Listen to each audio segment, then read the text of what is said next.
inyecciones, qué sé yo, a cuestiones que les ponían en la época en la que estaban, ¿no? De inicio todo era rudimentario, no tenían que bisturí, que pejitas, que pinzas, qué sé yo. Entonces, ellos tenían que empezar a fabricar sus instrumentales. No sé si han visto que ya en lo que es los incas hacían reparaciones, ¿no? Sabían dónde estaba el sitio que estaba afectado de la parte del cerebro, trataban de encontrar, pero no sabían qué hacer con eso. Entonces, la parte anatómica ha sido bastante limitante también en esas épocas. Ya después, todo ha ido evolucionando, lo que más ha ido afectando para que la historia de lo que es la cirugía avance han sido las guerras, han sido los cuchillados, baleados, demás, que han hecho que le pongan atención a la anatomía, a ver cómo se podía solucionar todos esos problemas. Aquí Hipócrates, Galeno y demás han hecho sus contribuciones bastante grandes en cuanto a técnica quirúrgica, en cuanto a anatomía de las personas y demás, que no se tenía conocimiento de nada de esto, ¿no? Y la cirugía, como les digo, no era parte de medicina. Medicina era medicamentos, que se iban a ver sintomatologías, todo eso, pero cuando les llegaban hernias estranguladas, que sí, no podían resolver. Cuando les daba apendicitis, no había forma de sanarlos, era gente que moría. Cuando el feto estaba en situación transversa, ¿qué hacían? Sacaban el feto de nuevo a morir.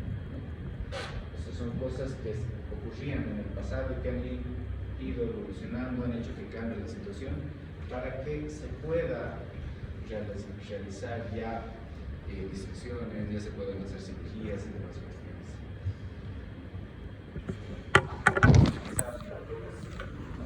El conocimiento estaba relacionado a algo malo, las mismas creencias religiosas, por decir que lo pegaba, no iba al cielo porque le faltaba algo. Todo eso ha influido en todo lo que es el crecimiento de la cirugía en la parte histórica. Ya aquí se ha hecho un avance grande, un avance inmenso. Tal vez las guerras han sido tan catastróficas, han matado tanta gente, esos alemanes que agarraban y hacían experimentos con los judíos, pero no. ¿Cómo iban a saber cuánta sangre tiene una persona? ¿Cómo creen que han hecho? ¿Matándolo? Nada, lo han colgado, de ver cuánto sale. O sea, han empezado a hacer, qué sé yo, estudios, ¿no?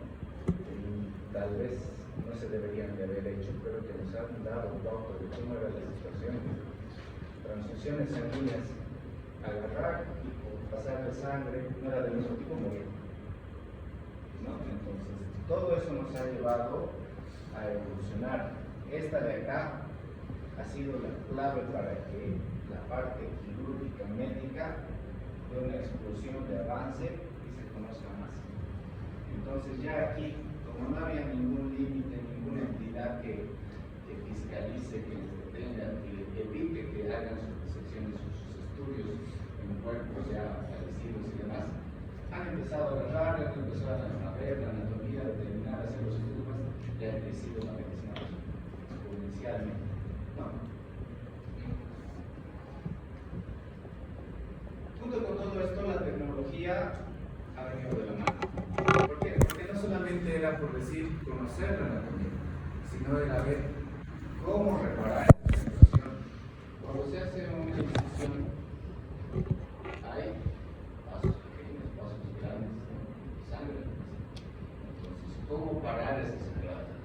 De inicio, antes de que haya lo que es el electrobisturí, el monopolar, el bipolar, todo lo que ustedes quieran, cuando había sangrado, ¿qué hacían? O con presión, o agarraban y anotaban. Imagínense hacer tantos nudos en una persona gordita que tenga mayor vascularidad a nivel adiposo, tienen que llegar todos los vasitos primero para poder llegar hasta el órgano donde se tiene que hacer la cirugía, ¿no? Todo eso ha ido complicando la cirugía en sí, pero esto de aquí nos ha ayudado. Se han inventado los instrumentales quirúrgicos, las pinzas hemostáticas, ya lo que es el bisturí eléctrico, el armónico, los bipolares, todo esto que ha ayudado a que la cirugía sea sencilla. Haces una incisión con el bisturí frío y luego el resto con el bisturí eléctrico. Cero sangrado.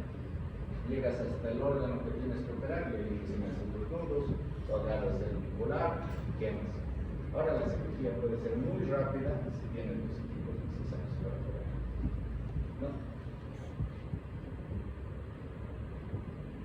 Y luego que vimos la cirugía laparoscópica. ¿Cómo se hace esta cirugía laparoscópica? Miren, se hacen incisiones pequeñas en lo que es el abdomen, a través de las cuales se ingresan equipos especiales, se insufla el abdomen con dióxido de carbono para que se despeguen las estructuras, porque ahí adentro todo está junto con todo, ¿no? Nadando en un grupo. Y con el dióxido de carbono haces que se separe todo para poder visualizar. Y con estos instrumentos pues haces la cirugía, sacas la vesícula, sacas un segmento del intestino, sacas el apéndice, qué sé yo, ovarios, quistes, tumores, lo que ustedes quieran. Actualmente la cirugía laparoscópica es lo mismo que la abierta. Todo lo que se hace en la abierta se puede hacer en la laparoscópica, a nivel de abdomen. Todo, ¿verdad? Los mismos procedimientos. Y tienen grandes ventajas. ¿Por qué? Porque al ver 20 veces la imagen, por decir, ves 1 centímetro acá y en el monitor lo ves en 20 centímetros. Si hay una gotita de sangre, ya las viste, ya la estás quemando, ya la estás coagulando. Evitas que haya sangrados masivos, ¿no? Entonces, evitas lesiones también de lo que son órganos aledaños. Y a nivel de las heridas en la pared abdominal, la curación es bastante rápida. Por eso los pacientes en 2 días, 3 días ya están trabajando de nuevo y están haciendo todo. Pero no para ahí. Este de acá es un bisturí, es una pinza bipolar. Por una de las ramas va la corriente, por la otra rama vuelve. No necesitas hacer piedra, nada de eso como el electrobisturí. Entonces ahí prensas el vaso y lo coagulas y lo cortas. No necesitas pegar adentro, ¿no? ¿Cómo harías si cortas un vaso adentro y empiezas a sangrar? Hasta que lo atrapas, tratas de ligar. ¿Cómo es? Entonces, con esto agarras, lo pinzas, quema, corta, pinzas, quema, corta y ya está. Es muy fácil. De verdad, ¿Qué aprendimientos nos han ayudado a todo esto? Lo que son los estudios de imagen. Se ha iniciado con el de la fotografía, ¿no? La primera imagen que se ha hecho. Después de la radiografía, la ecografía, luego la fotografía, luego la resonancia magnética. Y esta de acá es una colangiografía con contraste. ¿Qué quiere decir?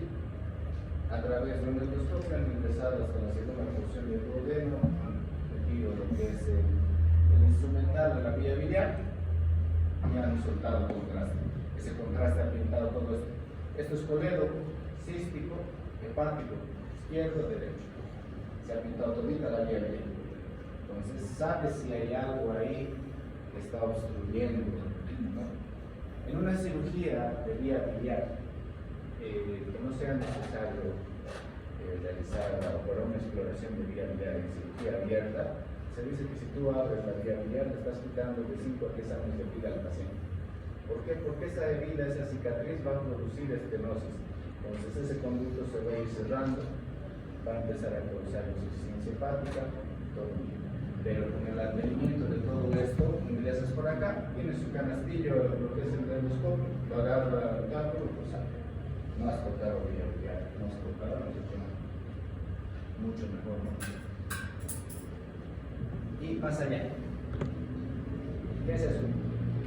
¿Quién sabe qué es eso? Es el Da Vinci.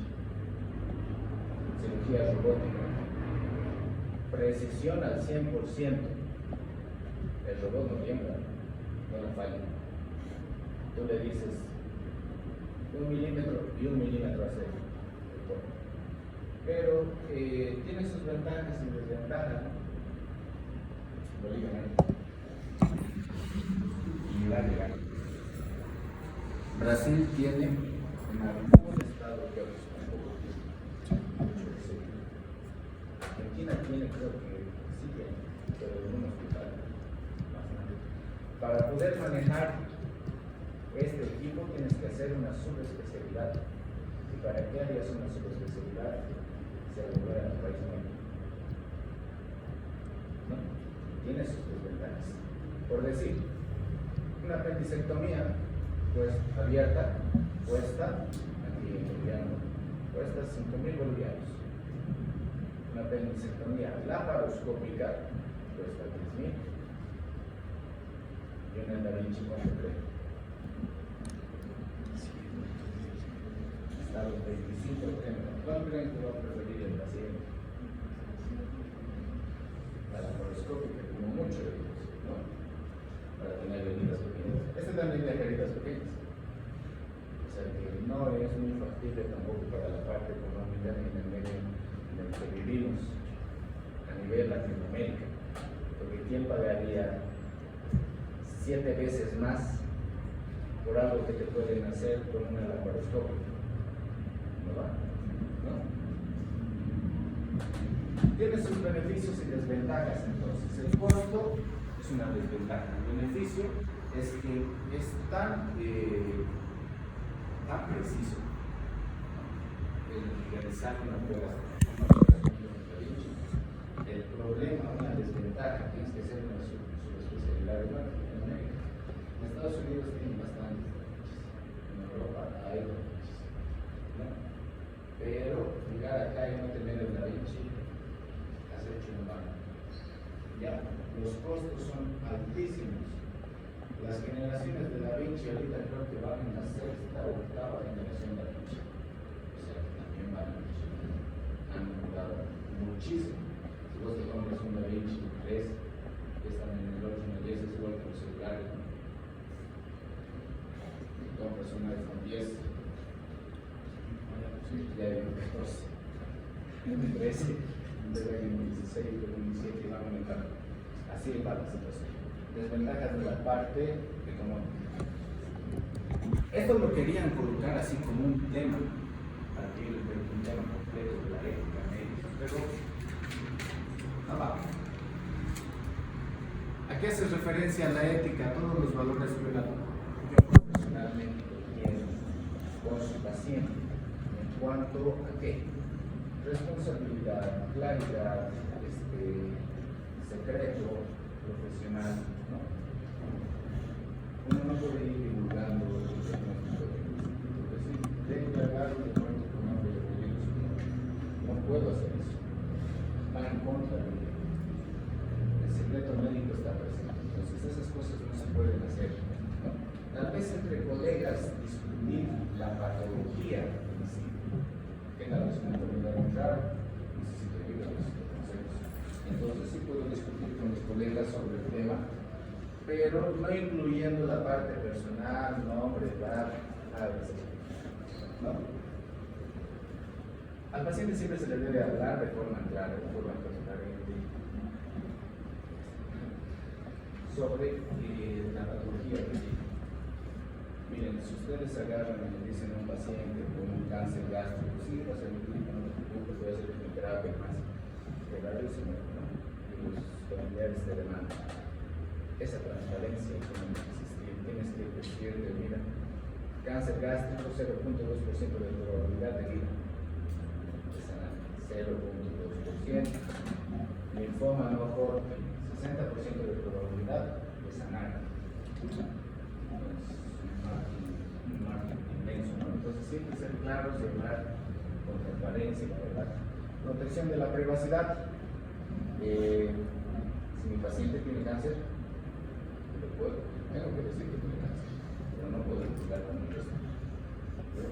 Si ella me da autorización para que su familia entre a algo más, se le dice. Compromiso con la educación. Todas las cosas van evolucionando. Si se han dado cuenta solamente con el hecho de la historia de lo que es la cirugía, todo ha cambiado desde un inicio. Lo que creemos hoy puede ser que de aquí a 5 años ya no sea igual, mejore, empeore o haya nuevas técnicas de resolución. Entonces, el compromiso que ustedes tienen al querer ser médicos es eso: renovación, estudio, actualización constante. Eso mismo te mantiene en un nivel. Si vos te dejas, por decir, mis 3 compañeros cirujanos siguen haciendo cursos que van a hacer otras cosas más, y yo no hago nada, yo me quedo relegado. Ya no tengo la misma competencia laboral contra ellos, entonces tienen que irse actualizando. Por eso que dicen que medicina nunca se acaba, ¿no? Y bueno, siempre tratar de implementar nuevas metodologías. Incluso en la enseñanza, ¿no? Antes era de 100% catedrático, clases magistrales, ustedes se callan, no me hablan, soy yo el único que sabe. Pero las cosas no son así. Todo va evolucionando. Yo les exijo, estudien, ustedes me exigen a mí, y me preparo más. ¿Qué tal que si yo vengo, estoy dando el tema, ya bien estudiado algo, con una buena base, me va a obligar a mí a verdad de verdad? Lo que tienen que saber es que en medicina no existe la perfección, para nada. Medicina es gigante, no existe ningún médico que sepa todo de todo por todo, no hay.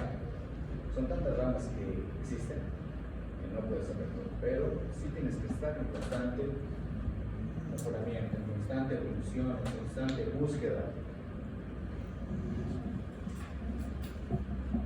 Y esa es mi historia de la salud.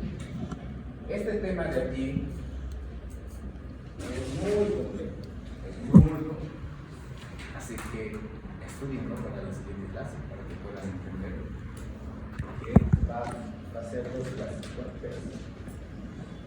15 minutos, yo creo que acabo por unas 10. Estoy yendo lento, muy lento, ¿no? ¿Algo más rápido? Tenemos que tener en cuenta ciertas generalidades de lo que son líquidos electrolíticos. Este pinche tema yo de grado lo he leído como 7 veces para entender. Así que y aquí está lo que decías, la homeostasis. ¿Qué era la homeostasis? La homeostasis se refiere a un bienestar general. No. Equilibrio. Equilibrio. Si estamos hablando de líquidos electrolíticos, estamos hablando de un equilibrio en la parte de líquidos, ¿no? Ahora, esta homeostasis va a sufrir ciertos cambios producidos por afección renal, por afección vascular, por afección exógena, endógena y demás situaciones, ¿no?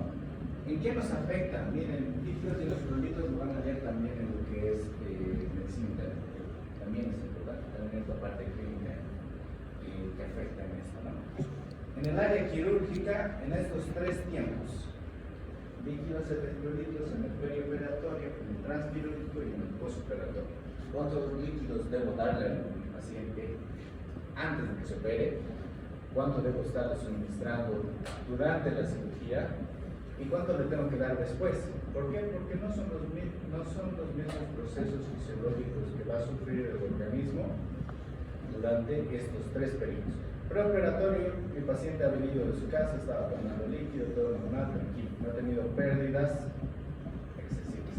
Transquirúrgico, cualquier incisión que se haga es una rotura de la continuidad de la piel. Esa rotura de la continuidad de la piel rompe el efecto de barrera y produce que se elimine más líquido por evaporación. ¿Entienden? Entonces, pacientes transquirúrgicos van a requerir mayor cantidad de líquidos. ¿Okay? En el postquirúrgico, ese paciente va a requerir más líquidos por el hecho de que está en proceso de recuperación, ¿ya? Por el hecho de que ha perdido líquidos. Y sobre esto hay que sumarle la pérdida de lo que son los electrolitos, que son bastante importantes para las reacciones celulares que tiene el organismo. estoy haciendo así como papillas y para que entiendan, porque después en el libro van a ver, vean el libro, en el postquirúrgico. Entonces, acá, ¿qué afecta? Ese paciente no se está operado, pero sí existe lo que es la cirugía plástica, pero normalmente en el postquirúrgico este paciente está viniendo a hacerse operar por una patología. Esa patología ya ha causado alguna consecuencia a nivel sistémico del paciente, es decir, ese paciente ya estaba viniendo con una infección, era una apendicitis. Se ha perforado, pus adentro, peritonitis. Entonces, había una infección. ¿Qué tal si ese paciente estaba yendo así a su casa en TUFI bajo mucho coche? Lesiones laterales, fracturas, sangrados, heridas, excoriaciones, todo. Está produciendo una respuesta inflamatoria al trauma del paciente, que es el siguiente tema, ahí me van a entender mejor cómo es. El cuerpo reacciona de distinta forma para nivelar todas esas lesiones que ha sufrido, ¿no? Para darle una respuesta. Entonces empieza a gastar más líquido. Alteraciones metabólicas. El paciente viene con su apendicitis y además es diabético. Y diabético mal controlado. Entonces su azúcar está alta, su glicemia está disparada, sus valores están anormales, va a tener alteraciones en lo que es el proceso de reparación, en el proceso de hemostasia, ¿no? En el proceso de inmunidad. Así que son cosas que van a ir afectando.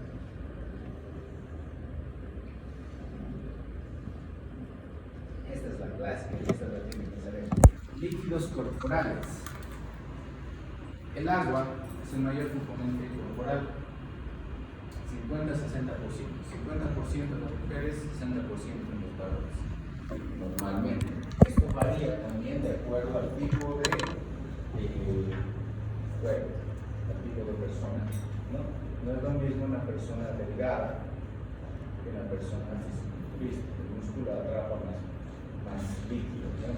Tiene mayor posibilidad de líquido y más. No es lo mismo una persona obesa, mórbida por decirlo, ¿no? Que una persona delgada.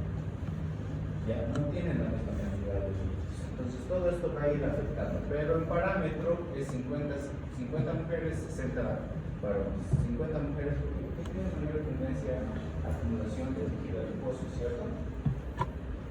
Sí, ¿no? Sus carreras, etc. Esto también varía según las etapas de la vida. Cuando uno está en la etapa del feto, dentro del abdomen del horno, 100% líquido. Nace un 80% de sabor, pues un goma no cercano, va pasando el tiempo, un adulto tiene el 60% de líquido y va en bajada ya también. Entonces, va descendiendo según pasa la edad, según se vuelven adultos mayores, ancianos y demás, va disminuyendo la cantidad de líquido. ¿Por qué? Pérdida de masa muscular, se vuelven más flaquitos.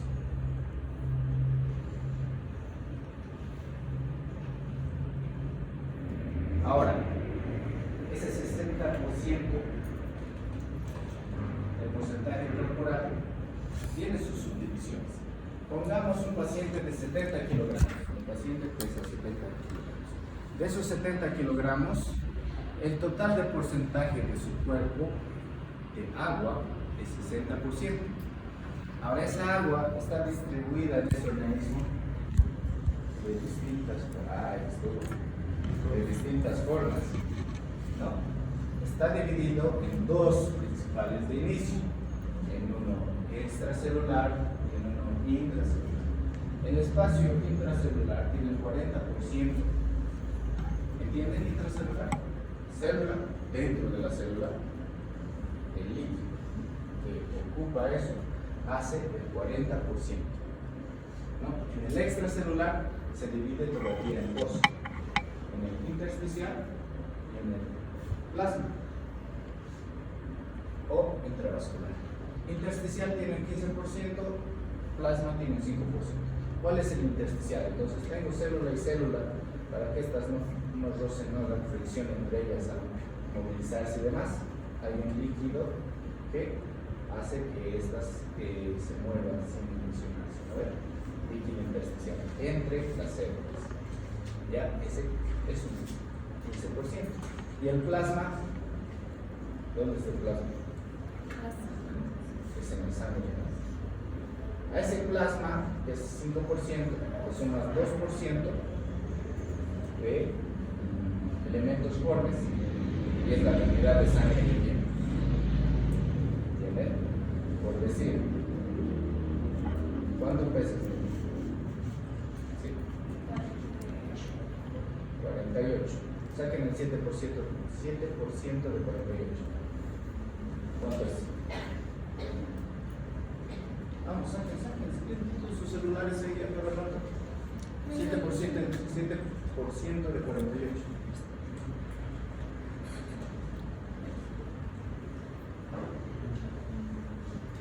Sale alrededor de 3.000 y algo, ¿no? ¿Qué quiere decir eso? Que ella tiene 3 litros de sangre. Ahora, yo peso 85, creo. 80 y algo. 80. No es lo mismo mi cantidad de sangre, 7.846, 4.600 de sangre que 3.000. ¿A qué hace referencia? Si ella pierde 1.000 ml de sangre, me entra en un déficit y se me quiere choquear. Si yo pierdo 1.000 ml de sangre, no me pasa nada. Si sigo igual con mis 3.600, puedo seguir viviendo bien, no me voy a caer, no voy a desmayar, nada de eso, ¿no? Para eso es importante hacer el cálculo de forma individual. No es lo mismo compararnos, ¿no? Porque existen diferencias estructurales de peso y de resistencia. Ese es el secreto.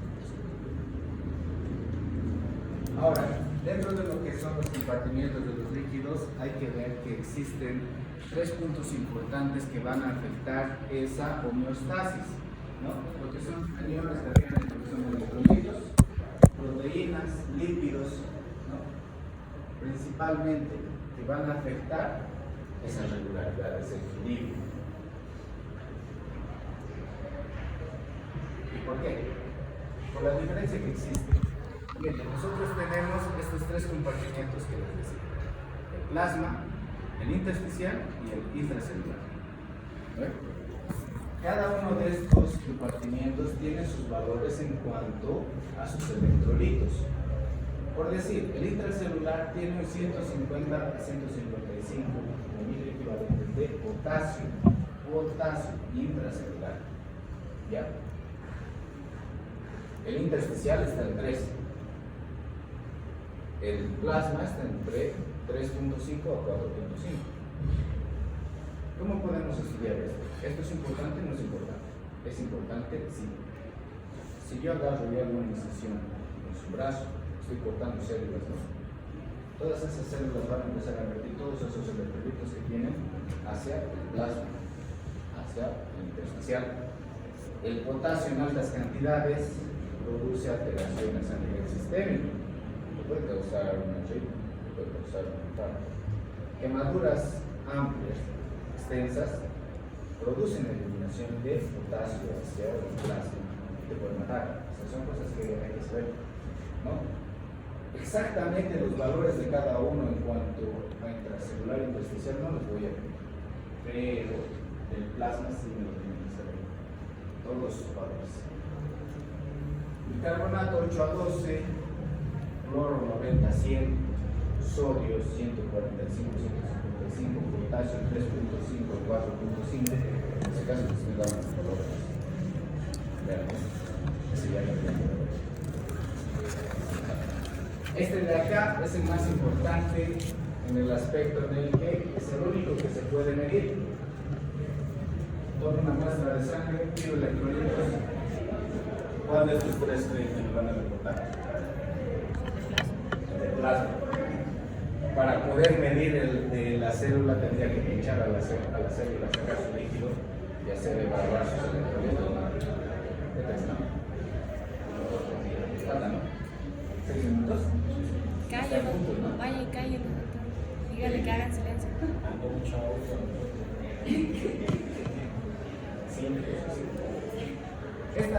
Esta imagen es para que me entiendan mejor. Miren, entonces tenemos esto de acá. ¿Ve? Intracelular, intersticial, plasma. Lo mismo. Intracelular, dentro de las células. Intersticial, que es el líquido que va a estar entre cada célula. Y el plasma. Simplemente es eso. Sus valores, como han visto, 155 de potasio, ¿no? 3 de potasio, 3.5 de potasio. Valores constantes regulares. Entonces, esa es la homeostasis que tiene que tener el organismo en cuanto a valores de electrolitos. Es muy importante y eso lo tienen que saber. Posiblemente tal vez pueda ser pregunta.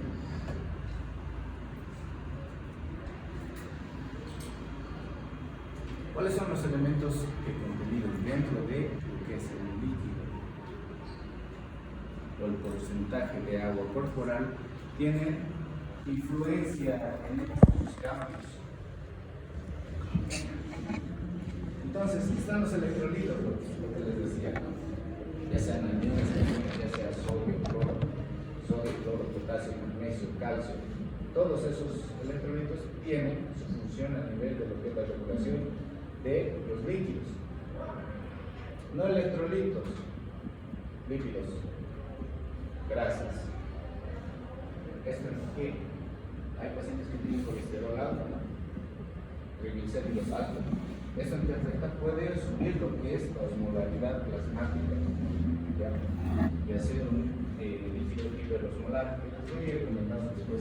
Primero tienen que captar la idea de lo que es lo básico, qué es lo que hay ahí. Después vamos a cuidar recién los trastornos, cómo arreglarlos, etc. ¿No? Entonces, lípidos y carbohidratos no son electrolitos, pero influyen en lo que es la osmolaridad del plasma. Y coloides.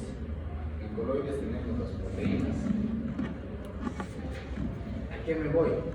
Un paciente que tiene alto colesterol plasmático puede tener una hiperosmolaridad en el plasma.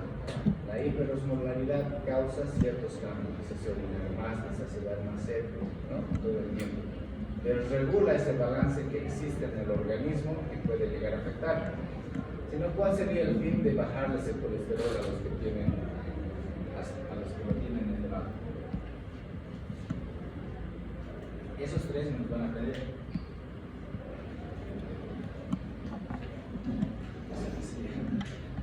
Osmolaridad y tonicidad. ¿Qué es la osmolaridad? Eso es básico de que llevan fisiología, ¿no? Un compartimiento de mayor concentración a un compartimiento de menor concentración. Membrana semipermeable, fase líquida. ¿Sí? La clásica. ¿En qué se basa? En la concentración de agua. Si en un compartimiento tengo mucho soluto y en este no, de este se va a pasar a este, para tratar de estabilizar. ¿Sí? Esto. Entonces, en este compartimiento tengo pocos solutos, en este tengo muchos solutos. Esta es la membrana semipermeable. El líquido se va a ir a este lado. ¿Sí? Eso es la osmolaridad. El paso de eso, del líquido del compartimiento de menor concentración a de mayor concentración. ¿De acuerdo? ¿Y qué es la tonicidad? La tonicidad se divide en tres: hipertónico, isotónico o hipotónico. Acá tenemos un hipertónico. Olviden eso. Solamente este de acá. Este compartimiento es hipertónico. ¿Por qué? Porque tiene mayor cantidad de solutos. Hipertónico. ¿Sí? Pónganse de sal, digamos, ¿no? Un agua, sal, una solución fisiológica al 2%. Es hipertónico. ¿Por qué? Porque tiene solutos, tiene sal. Esta de acá, ¿qué es? Hipotónica. ¿Por qué? Porque tiene unos 5 o 6 ahí solutos que están nadando en todo ese ámbito. Una solución hipotónica. ¿Ya? Y una solución isotónica, esta. Aquí se ha equilibrado todo, miren. Misma cantidad de solutos para el líquido. Entonces, hay la misma cantidad de solutos que líquido y isotónico. ¿Entendieron? Son conceptos básicos que después ya no los voy a repetir, ya tienen que saberlos. Vamos a arrancar directamente con los cambios que pueden producir. Miren, entonces isotónico, misma cantidad de solutos afuera que adentro. Hipotónico, poca cantidad de solutos dentro y fuera. Hipertónico, mayor cantidad de solutos, pero esto a nivel celular, cuando existe tanta cantidad de solutos, absorben el líquido de la célula. Pero es una solución hipertónica porque tiene gran cantidad de solutos. ¿Sí? ¿Se entiende o no? Se tiene que dar tarea. No aparece. Después. Ya se puede. Hasta ahí ya se.